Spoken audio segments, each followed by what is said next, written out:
ಅಧಿಕಾರಿ ಗೋಗ್ಯಾಸ್ ಅಧಿಕಾರಿ ಆಯ್ತು. ಈಗ ಯಾರು ಸರ್ ಏನು ಅಂತ ತೋರಿಸ್ತೀನಿ, ಇರು ಒಂದ್ ನಿಮಿಷ ಇರು. ಆಯ್ತಿರು, ಏನು ಅಂತ ತೋರಿಸ್ತೀನಿ ತಾನೆ. ಆಯ್ತಿರು, ಇನ್ನು 10 ನಿಮಿಷ ಸುಮ್ಕಿರು. ಆಯ್ತು, 2-3 ಸಲ ಹೇಳ್ತಿದ್ಯಾ ನೀನ್ ನನಗೆ ಫೋನ್ ಕೊಡು ಅಂತ. ನೀನ್ ಯಾರು ಹೇಳಕ್ ನನ್ಗೆ? ನೀನ್ ಸರ್ವೆಂಟಾ ನಾನು ಕೊಡಕ್ ಫೋನು? ನೀನೀಗ ಫೋನ್ ಕೊಡಕ್ ನಾನು ಸರ್ವೆಂಟೇನೋ? ನಿನ್ ಫೋನ್ ಕೊಡಕ್ ನಾನು ಸರ್ವೆಂಟೇನೋ? ನಿನಗ್ ಬೇಕಿದ್ರೆ ಫೋನ್ ಮಾಡ್ಕೊಳ್ಳಲ್ಲ.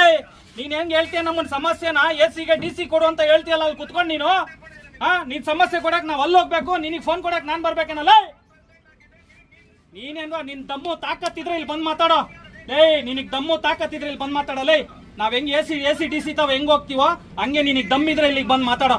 ನಿನ್ನ ಹತ್ರ ಮಾತಾಡೋ ಅವಶ್ಯಕತೆನೇ ಇಲ್ಲ. ಇಲ್ಲಿಗೆ ಬಾರೋ, ನಿನಗ್ ದಮ್ಮಿದ್ರೆ ಬಾರೋ. ಇವ್ನು ಹೆಂಗ್ ಗ್ಯಾಸ್ ಹಾಕ್ತಾನೆ ಇವತ್ತು ನಾನು ನೋಡ್ತೀನಿ. ಆಯ್ತಾ? ಜಾಸ್ತಿ ಮಾಡ್ಬೇಡ. ಹೆಂಗ್ ಗ್ಯಾಸ್ ಹಾಕ್ತೇನೆ ನಾನು ನೋಡ್ತೀನಿ. ಬಾರೋ ನೀನು. ಸರ್ ಈಗ ಸರ್ ಇದು ಏನ್ ಸಮಸ್ಯೆ? ಏನು ಸಮಸ್ಯೆ ಏನಿಲ್ಲ. ಬೆಳಗ್ಗೆಯಿಂದ ಆಟೋ ಡ್ರೈವರ್ಸ್ ಕೇಳ್ತಾ ಇದಾರೆ ರೇಟ್ ಯಾಕೆ ಜಾಸ್ತಿ ಮಾಡಿದೀರಾ ಅಂತ. ಮಧುಗಿರಿನಲ್ಲಿ 70 ರೂಪಾಯಿ ಐತೆ, ತುಮಕೂರಲ್ಲಿ ಕಡಿಮೆ ಐತೆ, ಇಲ್ಲಿ 75 ರೂಪಾಯಿ ಇತ್ತು. ಟಿಪ್ಟೂರು ಕಡಿಮೆ ಇತ್ತು. ಸರಿನಾ? ಟಿಪ್ಟೂರಲ್ಲೂ ಕಡಿಮೆ ಇತ್ತು. ಹಳೆ ಗ್ಯಾಸ್ ಇದೆ, ಅಷ್ಟೇ ರೇಟ್ಗೆ ಹೊಡೀರಿ ಅಂತ ಅಂದ್ಬಿಟ್ಟು ಅವ್ರಿಗೆ ಗೈಡೆನ್ಸ್ ಕೂಡ ಬಂದೈತೆ. ಇವ್ರಿಗೆ ಕೇಳಕ್ ಬಂದ್ರೆ ನಮಗೆ ಯಾವುದೇ ಗೈಡೆನ್ಸ್ ಇಲ್ಲ, ನಾವು 75 ರೂಪಾಯಿಗೆ ಹೊಡಿತೀವಿ ಅಂತ ಹೇಳ್ಬಿಟ್ಟು ಸ್ಟಾಪ್ ಮಾಡಿಸಿದ್ರು. ನೀವು ಹೇಳೋವರೆಗೂ ನಾವು ಮಾಡಲ್ಲ ಅಂತ. ನಾವು ಹೋಗಿ DC ಅವ್ರಿಗೆ ಕಂಪ್ಲೇಂಟ್ ಕೊಟ್ಟು ಬರೋ ಅಷ್ಟರಲ್ಲಿ 79 ರೂಪಾಯಿ ಮೀಟರ್ ಹಾಕಿ ಗ್ಯಾಸ್ ಹಾಕ್ಬಿಟ್ಟು ಈಗ ಆಫ್ ಮಾಡಿದ್ದಾರೆ. ಇದು ಸಮಸ್ಯೆ. ಕೇಳಿದ್ರೆ ಇವರು ಹೋಗಿ DC ಅವ್ರಿಗೆ AC ಅವ್ರಿಗೆ ಕಂಪ್ಲೇಂಟ್ ಮಾಡಿ ಅಂತ ಇವ್ರು ನಮ್ಗೆ ಹೇಳ್ತಾರೆ. ನಮ್ ಸಮಸ್ಯೆ ಅವ್ರು ಕಂಪ್ಲೇಂಟ್ ಮಾಡ್ಬೇಕು. ನಾವ್ಯಾಕೆ ಇಲ್ಲಿ ಇರ್ಬೇಕಂಗಾದ್ರೆ?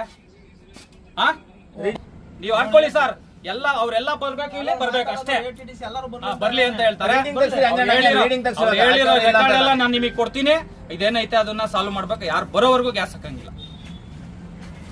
ರೀಡಿಂಗ್ ಮೇಲೆ ಬರ್ತಾ ಇದ್ರೆ ಎಲ್ಲರೂ ಆಫ್ ಮಾಡಿ 75 ರೂಪಾಯಿ ನಾನೇ ತೋರಿಸಿ ಎಲ್ಲ ಹೇಳ್ಬಿಟ್ಟು ಹೋಗಿದ್ದೀನಿ.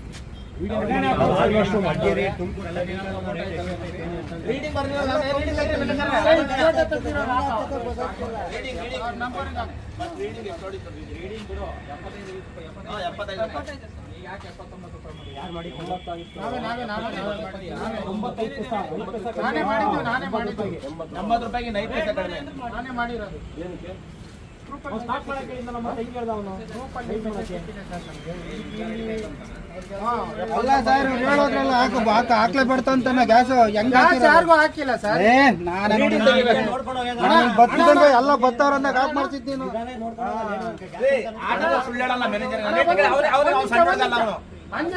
ಏನೇನೋ ಮಾಡಿದೆ, ಬೆಳಗ್ಗೆ ರಾತ್ರಿ ಎಲ್ಲ ವಾಕ್ ಮಾಡಿದೆ, ಬೆಳಗ್ಗೆ ರಾತ್ರಿ ಎಲ್ಲ ಮೆಡಿಸನ್ ತಗೊಂಡೆ, ಆದ್ರೂ ನನ್ನ ದೇಹದಲ್ಲಿರೋ ಸಕ್ಕರೆ ಹತೋಟಿಗೆ ಬರ್ತಿಲ್ಲ ಅಂದ್ರೆ ಯಾಕ್ರಿ ಯೋಚನೆ ಮಾಡ್ತೀರಾ? ಚೀನಿ ಶುಗರ್ ಆಮ್ಲನ 3 ತಿಂಗಳು ನಿರಂತರವಾಗಿ ತಗೊಳ್ಳಿ, ನಿಮ್ಮ ದೇಹದಲ್ಲಿರೋ ಸಕ್ಕರೆ ಖಂಡಿತವಾಗ್ಲೂ ಹತೋಟಿಗೆ ಬರುತ್ತೆ.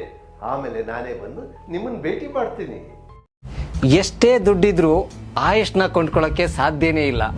ಆರೋಗ್ಯ ಸರಿ ಇದ್ರೆ ಆಯುಷ್ ಗಟ್ಟಿಯಾಗಿರುತ್ತೆ.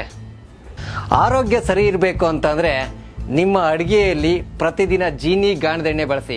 ಜೀನಿ ಗಾಣದ ಕಡಲೆಕಾಯಿ ಎಣ್ಣೆ, ಕೊಬ್ಬರಿ ಎಣ್ಣೆ ಎಲ್ಲಾ ಮೆಡಿಕಲ್ ಶಾಪ್, ದಿನಸಿ ಅಂಗಡಿ ಹಾಗೂ ಸೂಪರ್ ಮಾರ್ಕೆಟ್ಗಳಲ್ಲಿ ಲಭ್ಯ.